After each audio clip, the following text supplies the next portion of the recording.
បងនឹងអត់ថាគ្រប់ប្រភេទផ្ទះវិឡាធំនៅក្នុងបរិយាកាសផាកសិតតែមានវេរណាធំបែបនេះហើយនៅជាប់ជាមួយនឹងបន្ទប់មេគ្រួសារហ្មងបង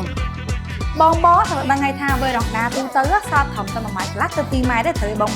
ប៉ុន្តែវេរណានៅបរិយាកាសផាកមិនមែនគ្រាន់តែជាកន្លែងដែលបងអាចចេញមកធ្វើវាខ្យល់អាកាសបានទេប៉ុន្តែគឺធំស្រឡះបែបនេះហ្មងបង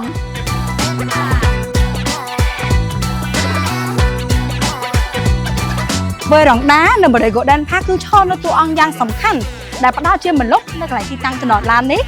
ដោយបងមិនបាច់ចំណាយលុយទៅទិញគ្រឿងបរិក្ខារដើម្បីមកបិទបាំងផ្ដល់ជាមលុបទេបងហើយបើនិយាយពីសម្រាប់វិញគឺស្អាតណាស់គេហ្មងបង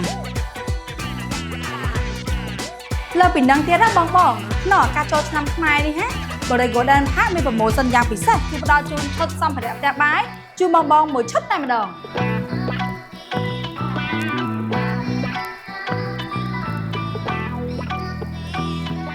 បងសម្រាប់ផ្ទះវិឡាទាំង3ប្រភេទរបស់បរិយាកាសផាកបើបងសម្រាប់ចិត្តស្រឡាញ់ប្រភេទផ្ទះណាមួយអាចតំណមកកាន់ Facebook Page ផ្លូវការរបស់បរិយាកាសផាកនេះបាន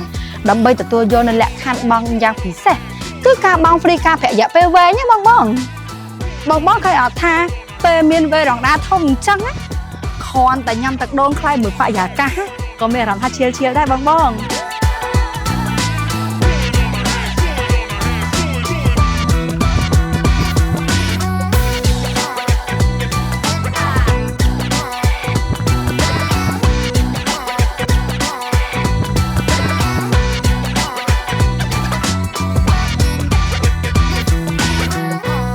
Borrego ដិនផាកគម្រោង The Natural ស្រស់ស្រឡះធម្មជាតិ